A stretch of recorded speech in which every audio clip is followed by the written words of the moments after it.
বিহার বিধানসভা নির্বাচনে এনডিএর পক্ষে চমৎকারী ফলাফল হবে বলে জানালেন মুখ্যমন্ত্রী মানিক সাহা। বিহার ভারতের আত্মা বলে অভিহিত করে ত্রিপুরায় বিহার দিবস পালনের ঐতিহ্য নিজ ভাষণে তুলে ধরলেন মুখ্যমন্ত্রী। এবছর বিহারে দু দফায় বিধানসভা নির্বাচন। ৬ নভেম্বর প্রথম দফা এবং ১১ নভেম্বর অনুষ্ঠিত হবে বিহারের দ্বিতীয় দফার বিধানসভা নির্বাচন এবং ১৪ নভেম্বর ভোট গণনা ও ফলাফল ঘোষণা। এর আগে বিহার বিধানসভা নির্বাচনের ভোট প্রচারে গেলেন ত্রিপুরার মুখ্যমন্ত্রী মানিক সাহা। ভোট প্রচারের লক্ষ্যে শনিবার চম্পারণে মনোনয়নপত্র দাখিল উপলক্ষে আয়োজিত জনসমাবেশে ভাষণ দিলেন ত্রিপুরার মুখ্যমন্ত্রী মানিক সাহা। সমাবেশে কেন্দ্রীয় মন্ত্রী, বিজেপি ও এনডিএর নেতৃত্বের উপস্থিতিতে মুখ্যমন্ত্রী মানিক সাহা নিজ ভাষণে দৃঢ়তার সঙ্গে বলেন, বিহার বিধানসভা নির্বাচনে এনডিএর পক্ষে চমৎকারী ফলাফল হবে।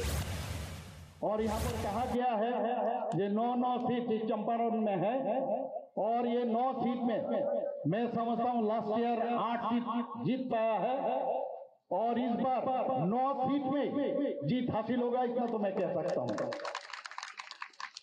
और मेजोरिटी मिलने के लिए 120 सीट चाहिए और अभी कहां पहुंचेगा ये चमत्कारी होने वाला है, ये मैं कह सकता हूं। শুধু তাই নয়, রাজ্যের ঐতিহ্য, কৃষ্টি, সংস্কৃতির কথা তুলে ধরে বিহার ভারতের আত্মা বলে নিজ ভাষণে অভিমত ব্যক্ত করেন তিনি। और मैं समझता हूँ ये बिहार ये भारत का एक आत्मा है और देश का एक आत्मा है और साथ ही साथ बिहार के पूरा देश का एक मस्तक है, मैं ये समझता हूँ। क्योंकि बिहार से जो टैलेंट निकला है, बिहार से जो चीज देश के लिए दिया है, ये आज भी हर जगह ये सब बात करते हैं और हम गौरवान्वित है ये इस प्रदेश में मैं आने का मुझे बताया गया है।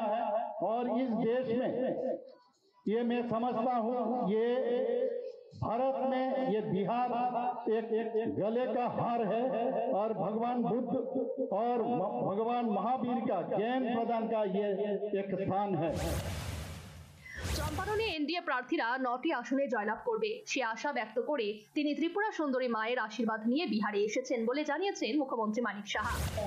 त्रिपुरा सुंदरी माँ आप सब जानते हैं 51 शक्तिपीठ जो है वहाँ पर एक पीठ है, इनका नाम है माता त्रिपुरा सुंदरी। वहाँ का आशीर्वाद लेके मैं यहाँ पर आया हूँ ताकि यहाँ पर जो चंपारण का जो 9 सीट है 9 सीटें जीत हासिल हो, इसके लिए मैं माता त्रिपुरा सुंदरी मंदिर से माता त्रिपुरा सुंदरी से आशीर्वाद लेके आपके पास आया हूँ।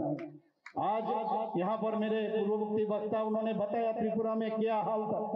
त्रिपुरा पहले हिंसा का एक उग्रवाद का एक स्टेट था, वहां से 2018 में माननीय प्रधानमंत्री जी के नेतृत्व में हम लोग काफी मेहनत करने के बाद ये त्रिपुरा आज ये कम्युनिस्ट शासन से हम लोग मुक्ति लाभ किए हैं। अभी त्रिपुरा में NLFT उसके बाद ITFT जितना उग्रवादी है सबने अपना वहां पर जो हथियार उन्होंने डाल दिया है। পাশাপাশি বর্তমানে রাজ্য সরকারের আমলে ত্রিপুরায় যে সমস্ত উন্নয়ন হয়েছে সেই উন্নয়নের দিক নিদর্শন করলেন ত্রিপুরার মুখ্যমন্ত্রী। এছাড়া মুখ্যমন্ত্রী নীতিশ কুমারের নেতৃত্বে বিহারে যে সমস্ত উন্নতি হয়েছে তিনি তার ভূয়সী প্রশংসা করেন।